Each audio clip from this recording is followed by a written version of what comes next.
everyone, this is Violet. Today I'm going to be showing you how you can achieve a bokeh panorama look without all the necessary shooting. If you're not familiar with bokeh panoramas, what it is taking an image, photographing a portion of an image. Say I'm standing right next to these people, which happens to be me and my husband, and I take a picture right here. Then I would slowly move over and take a picture of this spot. Then I take a picture of this spot, and so on and so forth, as big as I want it to be. Then I stitch those images together like a panorama on Photoshop, and then I have a really, really creamy background. This is not what I'm doing today, but I'm showing you how to get that look without all the shooting. I definitely recommend doing bokeh panoramas when you can, if you have the time and you have the ability to do that in Photoshop. I definitely recommend you try that first. But if you're in a pinch for time, like you're at a wedding or you're doing a session when the sun is going down really quickly, this is my go-to. This is my go-to way of getting a bokeh panorama style image without doing all the shooting. Because sometimes when you're shooting a bokeh panorama, it can take a few minutes to get all the images correctly. Sometimes it can take a while. So yeah, I've done this especially at weddings, and it's a great way to get that nice blurry background. I'm not saying that this is easier. It actually can be more work in Photoshop depending on what you're shooting. But it will take you less time the day of to get the shot. So I'm using this image as an example. This is a picture I took of me and my husband with our tripod. And usually you don't have a tripod when you're trying to do these kind of shots. You don't have to have a tripod. I just recommend you stand as still as you can and try to take the images very quickly. So what I did, pretending like I was actually taking this picture and not using a tripod, I would be standing there and I would focus on my subject, so these two, and I would take the picture. As soon as I got the picture exactly how I want them to look, they have the perfect faces, they're cropped perfectly, everything's good. Then I, standing exactly where I was, take the picture again, usually using manual focus, and blur the image. So I would do this.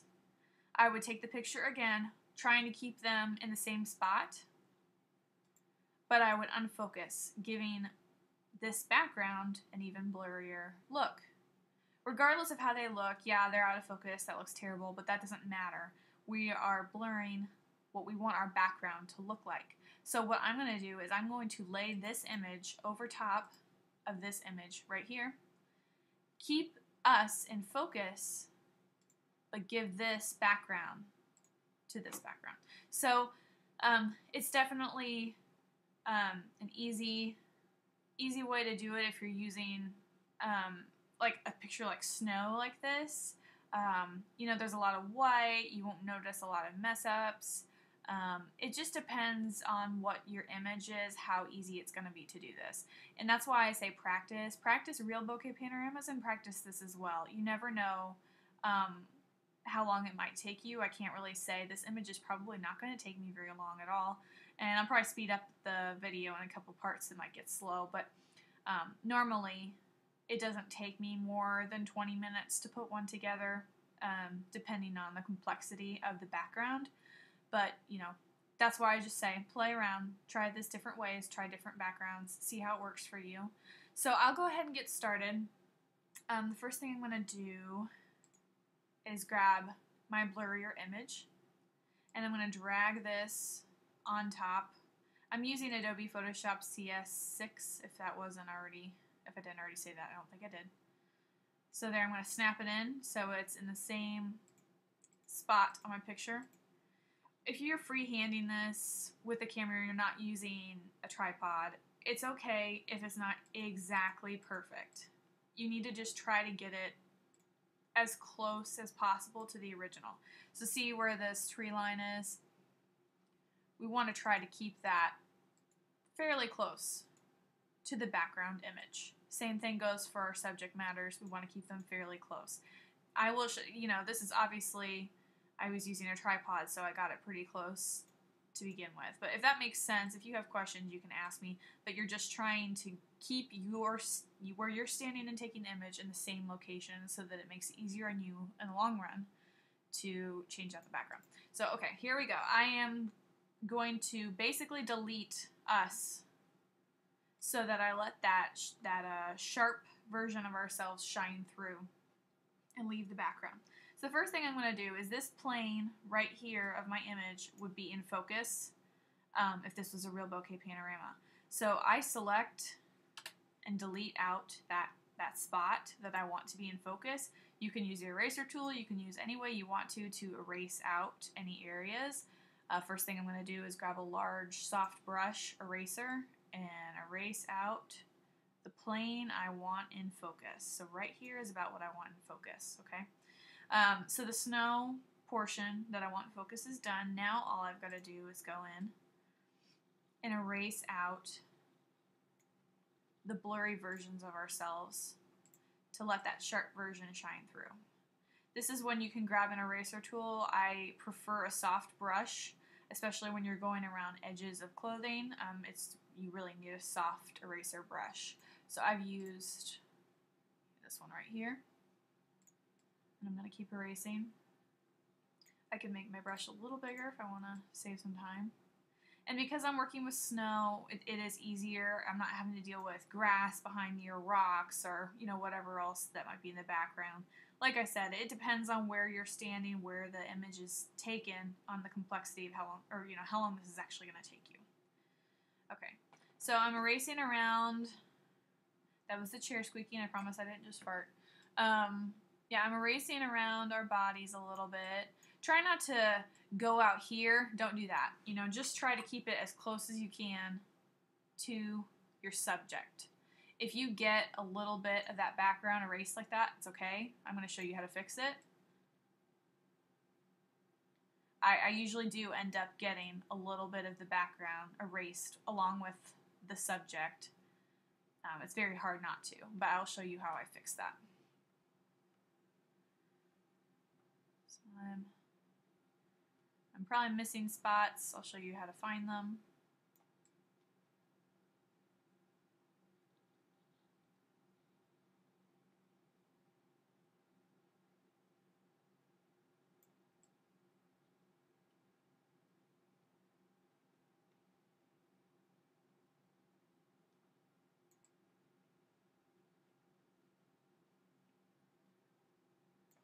Okay, so you've erased all these spots, and now you're wondering if there's areas that, you know, still have some of that top layer stuck on top, you know, that didn't get erased. So here, I'm going to turn the eyeball off and on, and then I can look around and see, okay, there's a streak on my coat right here that didn't get erased, and there's a streak between our eyes that didn't get erased. But generally, it appears that everything about my subject is clear now, unless I'm not seeing something. And make sure you go around the subject's bodies right here. It's really important that this spot in the picture is very crisp. Okay, so I'm going to zoom out. Alright, now you see, okay, so we got a nice background that's blurry. The foreground is in focus how it's supposed to be. Everything looks great except for this awkward sharp area around our bodies. You can't let that go. If you don't fill this area back in, it's going to look weird and it's going to look like you photoshopped it drastically. So here's how I fix it. After I have completely erased everything out of this top layer image that I don't want there, I merge my layers. Come on. Flatten. There you go. Flatten image in my layers palette. Okay, now I'm going to go in and I'm going to fix these little spots by getting my handy dandy clone stamp tool right there. I'm going to make it a little bit small, probably smaller than that, the brush size. I'm going to make sure the opacity is turned on 100%. And then I'm going to grab a spot in the picture that looks like it could be right next to the body. So this snowy area, I'm going to grab it. And I'm going to start filling it in, covering up that over sharpened area.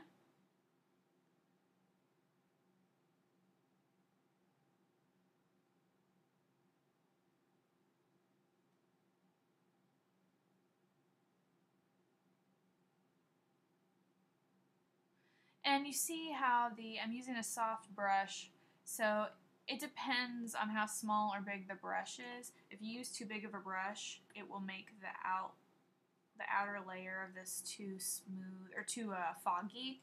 So the smaller, the more defined it's going to be around your subject.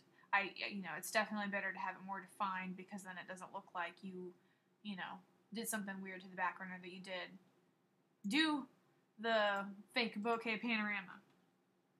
Okay, so there's that so far. And it looks real choppy and messed up. I'm going to go back in and smooth all these areas out where it doesn't look quite right.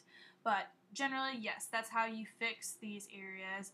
So I'll go ahead and fast forward as I go through and blur these outline areas around my subject. So, here we go.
Okay, so basically I have filled in all these extra little spots around our bodies that the sharpness was shining through when it wasn't supposed to.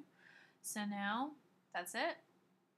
We're done. It gives you that bokeh panorama style. And I'll post some examples of other bokeh panorama cheat images that I've done.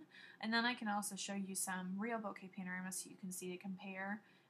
It does give you that look. It's obviously not a panorama, so you can't blow it up and make it the size of your wall like you would with a real bokeh panorama. But it does give you a really nice background. So if you have any other questions, you can comment on the blog, and I will be happy to respond and let you know. Yeah, and if you're curious about other tutorials like this, you can check out the blog. I often do photography-related posts. So, yep, that's it. I think I'm going to crop this down in a little bit because I don't like the crop. Yeah. So, cool beans. Well, thanks for watching, guys. I hope I wasn't too long-winded or I didn't repeat myself too much because I have a tendency to do that a lot.